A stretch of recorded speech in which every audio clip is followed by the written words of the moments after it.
It's 6 p.m. on a Sunday evening here in Korea. Welcome to our newscast. I'm Daniel Choy. Korea's acting Prime Minister has bowed to public pressure and revealed the names of all 24 hospitals affected by the Middle East Respiratory Syndrome or MERS virus. With 5 deaths, more than 60 confirmed cases, and over 2,300 people under quarantine, Choi Kyung-hwan said the government would do everything within its power to contain the virus. Our Connie Kim starts us off. In the wake of criticism that the government was generating fear by withholding information on the hospitals designated to treat people with Middle East Respiratory Syndrome, acting Prime Minister Choi Kyung-hwan revealed the names of all 24 hospitals affected by the disease. 6 of the hospitals where patients have been diagnosed include Pyeongtaek St MERS Hospital and Samsung Medical Center. The other 18 hospitals are places where patients with the disease pass through. The list of 6 hospitals includes facilities in Seoul, Gyeonggi-do Province, Chungnam, and Daejeon. Choi reassured the public that as all MERS patients are treated in special containment wards, there is no possibility of the infection spreading to the general population. Vowing all-out efforts to combat the viral disease, Choi said the government will ensure better cooperation among regional authorities, the public sector, and the military.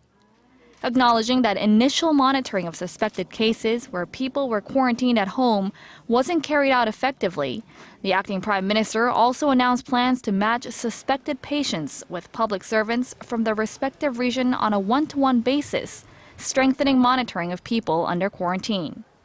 Authorities may also begin tracking the mobile phones of people under quarantine. Following the press briefing, the Health Ministry and 4 local governments announced plans to create a practical advisory group. Also, local governments, including Seoul and Gyeonggi-do Province, have been given permission to confirm MERS cases, whereas before only the Korea Centers for Disease Control and Prevention was authorized to do so. Korea's MERS alert level is at the 3rd highest, and there are no immediate plans to upgrade it. Connie Kim, Arirang News. On the political front, Korea's 2 rival parties have vowed to work together to contain the spread of the MERS virus. At a meeting on the government's response to the outbreak, the ruling Assembly Party and the main opposition New Politics Alliance for Democracy agreed to establish a special bipartisan parliamentary committee to combat the viral disease. Both parties call for the creation of a body that includes representatives from local governments, education offices, and the general public. The lawmakers also agreed to swiftly pass bills this month related to strengthening quarantine measures for the disease and improving disease response manuals. And the rival parties will be united in grilling Health Minister Moon Hyung-pyo over the government's lax response to the MERS outbreak when this month's National Assembly session gets underway on Monday. But after that, the 2 sides are likely to return to their usual stance, clashing once again over a revised law giving lawmakers the power to demand changes to presidential and other government ordinances. The president strongly opposes the revised law and seems willing to veto it. A ruling Assembly party says it's willing to work with the presidential office to work out the kinks and revise that law, while the main opposition New Politics Alliance for Democracy refuses to make any changes. The parties had been expected to focus on the confirmation hearing for Prime Minister nominee Hwang Kyo-won, but that's expected to take a backseat to other matters on the agenda.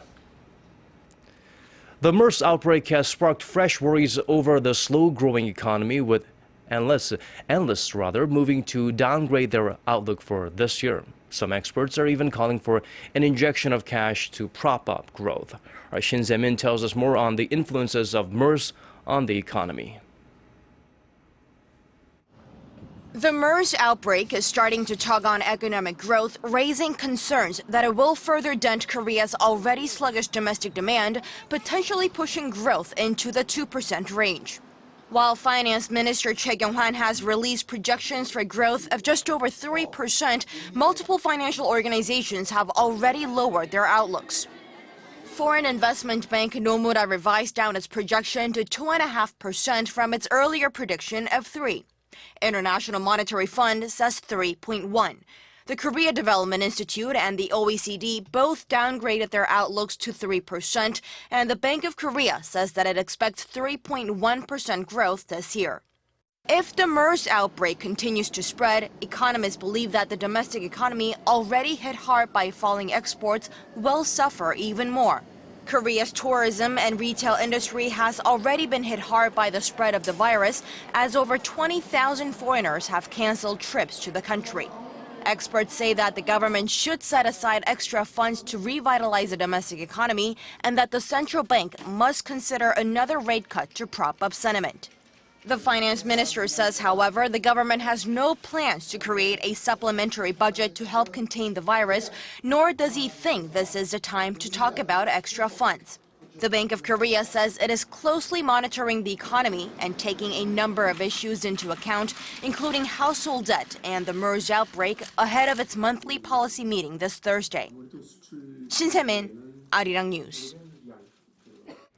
More Korean companies are upping their capital expenditures this year despite the weak economic growth. A survey by the Korea Development Bank on 2,500 manufacturing and service firms shows that the companies are planning to invest over $140 billion on new facilities and equipment this year, up 15% from what they spent last year.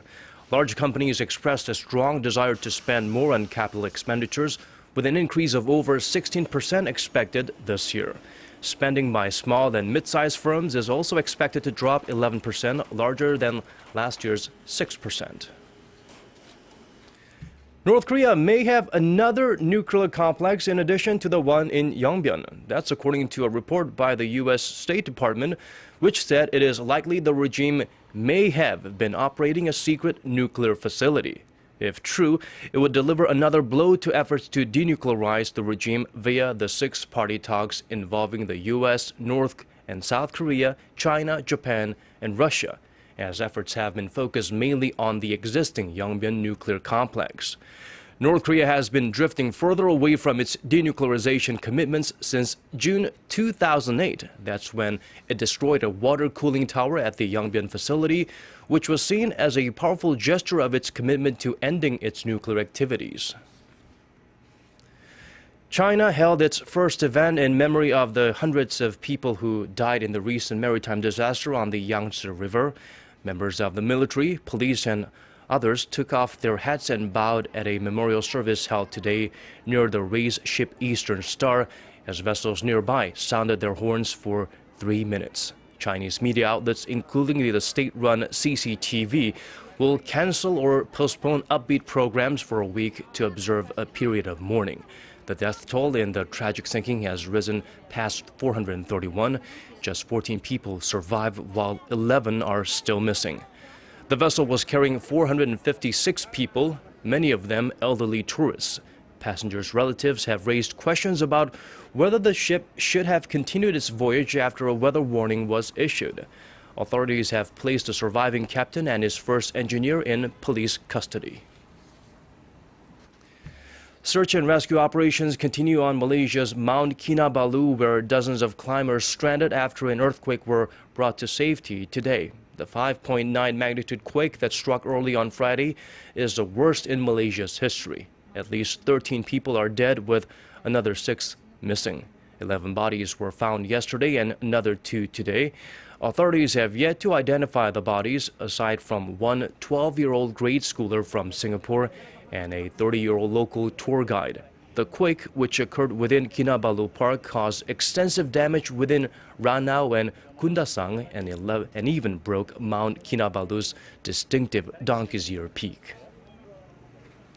Let's shift gears to a different story now. Robots are starting to work in environments that are inaccessible to humans in outer space or in deep water, conditions where even machines are more susceptible to damage. That's all thanks to researchers who have created a new algorithm that allows robots to automatically adapt to and compensate for such problems. Our Park Se-young has this story.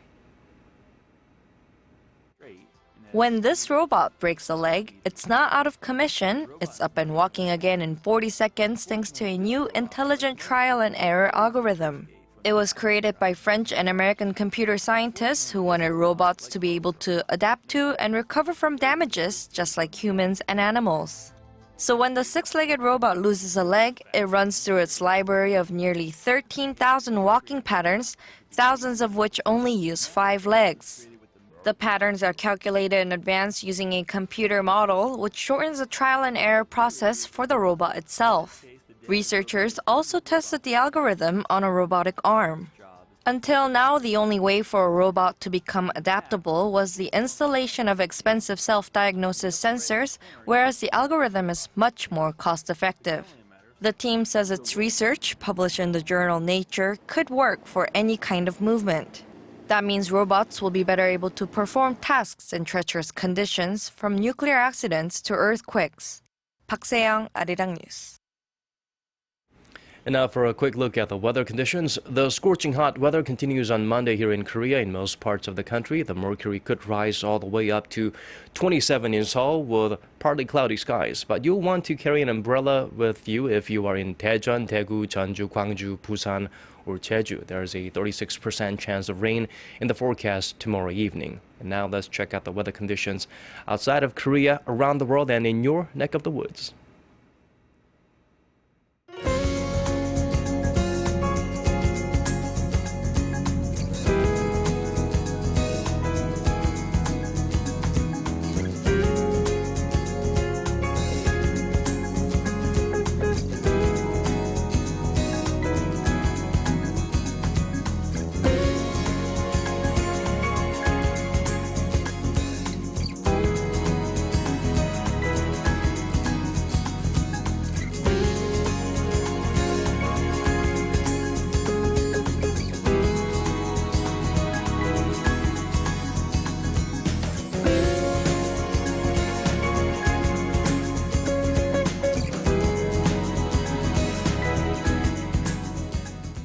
And that brings us to the end of this newscast. We'll have more for you at 10 p.m. Korea time, so do join us then.